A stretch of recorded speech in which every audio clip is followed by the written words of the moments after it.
Philippines की अगर मैं बात करूं तो इस समय $13 प्रति किलो प्याज बिक रहा है। $13 मतलब लगभग 1200 रुपए किलो। जो इंडियन मनी में अगर आप इसे समझेंगे तो 1200 रुपए किलो आप समझ लीजिए प्याज बिक रहा है। और ऐसी हालत में जो जितनी भी स्टोरीज आप अगर पढ़ें तो वहां से रेस्टोरेंट से, घरों से प्याज बिल्कुल गायब हो चुका है। वहां हाल ये है कि मीट और चिकन आपको ज्यादा सस्ता मिलता है और प्याज इतना महंगा है। कई खबरें कुछ ऐसी भी आई हैं कि जो मिडिल ईस्ट से जो फ्लाइट्स आ रही थी तो जो फ्लाइट अटेंडेंट्स थे वो प्याज की स्मगलिंग करके लेकर जा रहे थे। कुछ ऐसी भी कहानियां सामने आई हैं। तो एक बहुत ही बड़ा एक ग्लोबल क्राइसिस प्याज की वजह से उत्पन्न हो गया है, क्योंकि फिलीपींस जो सबसे ज्यादा प्याज उगाता है वहां पर बहुत भारी संकट है। उसी तरह से पाकिस्तान में जो फ्लड्स आई थी तो एक क्लाइमेट का जो एडवर्स इफेक्ट है वो तो है ही। जियोपॉलिटिकल रीजंस मैंने उसके आपको बताए। जो बाढ़ आई थी डिजास्टर्स पाकिस्तान में, उसकी वजह से ये सारी चीजें हुई। नॉर्थ अफ्रीका की अगर हम बात करें तो नॉर्थ अफ्रीका में एक बहुत ही भयानक सूखा पड़ा था जिसकी वजह से प्याज नहीं हो पाया। तो एक तरीके का पूरा डोमिनो इफेक्ट हमें देखने को मिल रहा है। और मोरक्को जैसे देश में मैंने आपको बताया कि वहां पर भी यही हालात हैं और प्याज सबसे भारी मात्रा में खाया जाता है। और एक डेटा मैं आपको बताती हूँ जो कि यूनाइटेड नेशंस का डेटा है, और उस यूनाइटेड नेशंस डेटा के मुताबिक 3 बिलियन लोग इस समय विश्व में ऐसे हैं जिनके पास हेल्दी डाइट नहीं है या कि वो हेल्दी डाइट नहीं खा सकते। हेल्दी डाइट इसलिए यहाँ पर मैं मेंशन कर रही हूँ क्योंकि जब आप सब्जी बनाते हैं तो सब्जी में, सैलेड्स में आप प्याज का इस्तेमाल करते हैं। लेकिन अगर प्याज आपकी सब्जी से गायब हो जाए, आपके सैलेड से गायब हो जाए, आपके प्लेट से बिल्कुल प्याज नदारत हो जाए तो आप क्या करेंगे? ना आप टेस्टी खाना खा सकते हैं, ना आप उसको सैलेड में इस्तेमाल कर सकते हैं। और मैं आपको ये भी बता दूं कि प्याज इकलौती एक ऐसी सब्जी है जो पूरे विश्व में सबसे ज्यादा इस्तेमाल होती है। और इस महंगे प्याज का एक डोमिनो इफेक्ट है। इस महंगे प्याज के चलते जो बाकी वेजिटेबल्स हैं जैसे गाजर, मूली, शलगम, ये सब जो सब्जियां हैं इनके दाम भी बढ़ गए हैं।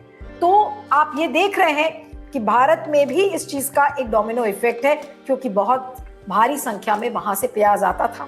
तो हमारे एक वहां के देश में एक ऐसी पुकार है कि भाई भारत को बोलिए कि भारत जो प्याज की फसल है उसको एक्सपोर्ट करे। लेकिन अब ऐसे में भारत क्या एक पॉलिसी लाइन लेता है ये कहना मुश्किल है। लेकिन मैं आपको कुल मिलाकर एक ग्लोबल क्राइसिस की तरफ लेकर जा रही हूँ। एक फूड क्राइसिस है। प्याज महंगा होने के चलते फिलीपींस, मैनिला, नॉर्थ अफ्रीका, मोरक्को, ये वो देश हैं जहां पर प्याज बहुत भारी संख्या में होता है, लेकिन यहाँ की फसल बिल्कुल खराब हो गई है। बहुत सारे कारण जो मैंने आपको बताया, एडवर्स क्लाइमेट, कहीं पर सूखा है, कोई जियोपॉलिटिकल टेंशंस है, जिनकी वजह से प्याज महंगा तो हुआ ही है लेकिन उसका एक डोमिनो इफेक्ट बाकी सब्जियों पर भी पड़ा है। तो आप देख सकते हैं कि एक फूड क्राइसिस की तरफ हम बढ़ रहे हैं। और ऊपर से हमारी सरकार खाना फ्री राशन बांटेगी लेकिन सिलेंडर के दामों को कंट्रोल ये सरकार नहीं कर सकती है। तो क्या करेगा बेचारा आम आदमी, जिसके घर में 8 लोग हैं, जिसके घर में खाना बनना है, वो आदमी क्या करेगा? क्या वो अपनी किचन बंद करके बैठ जाए? क्या वो सिलेंडर का इस्तेमाल छोड़कर चूल्हे पे चला जाए? यही मोदी जी थे, कहते थे देखिए हमारी उज्ज्वला स्कीम इतनी बड़ी बड़ी है और उस सिलेंडर के जरिए हम महिलाओं के आंख से आंसू पोंछ रहे हैं। वो महिलाएं जो चूल्हे के सामने जो धुआं खाती हुई जो उनकी आंखें थी, उसको लेकर एक बड़ा कैंपेन खड़ा किया था। आज क्या हुआ उन सिलेंडर्स का? आज सिलेंडर्स आप सब्सिडाइज सिलेंडर्स 8 से 11 सिलेंडर्स आप देते हैं, लेकिन सिलेंडर अगर आप इतने महंगे कर देंगे कि फिर उज्ज्वला स्कीम तो आपकी धरी की धरी रह जाएगी। क्या करेंगे आप? तो आज इसका एक इफेक्ट आम आदमी की जिंदगी पर कैसे पड़ रहा है वो मैं आपको समझाने की कोशिश कर रही थी कि एक आम आदमी का जो किचन है वो आज किस तरीके से इम्पैक्टेड है, उसके ऊपर क्या असर पड़ रहा है। और एक ग्लोबल फूड क्राइसिस है प्याज की वजह से। प्याज तो महंगा हुआ ही है, साथ में उसका एक डोमिनो इफेक्ट जो बाकी सब्जियों पर पड़ रहा है। So we are heading towards a global food crisis. और ये हेडलाइन मैं नहीं दे रही हूँ, ये यूनाइटेड नेशंस की तरफ से ये सारी रिपोर्ट्स हैं, अगर आप जिन्हें पढ़े तो उससे ये जानकारी आपको मिलेगी। तो मैंने सोचा कि आज इस चीज पर बात करना जरूरी है, लोगों से जुड़ा मुद्दा है, आप तक पहुंचाना जरूरी है। और Q5 नेटवर्क पर हमारी हमेशा ये कोशिश होती है कि कोई ना कोई एक ऐसा मुद्दा आपके लिए जरूर लेकर आए जो मेन स्ट्रीम मीडिया बात नहीं करता है। आज कितने चैनल्स हैं जो कि इस बात को दिखा रहे हैं या सरकार को कटघरे में खड़ा करने की कोशिश कर रहे हैं कि भाई आप क्यों आपने सिलेंडर के दाम बढ़ा दिए, आप क्यों नहीं सब्जियों के दाम कंट्रोल कर पा रहे हैं। कितने चैनल्स हैं आज, लेकिन हमारा एक जिम्मेदार प्लेटफॉर्म है और इसलिए ड्यूटीबद्ध होकर ये इशू मैं आप तक पहुंचा रही हूं। इस वीडियो को ज्यादा से ज्यादा शेयर करिएगा, फीडबैक दीजिएगा और बने रहिएगा मेरे साथ Q5 नेटवर्क पर। Thank you.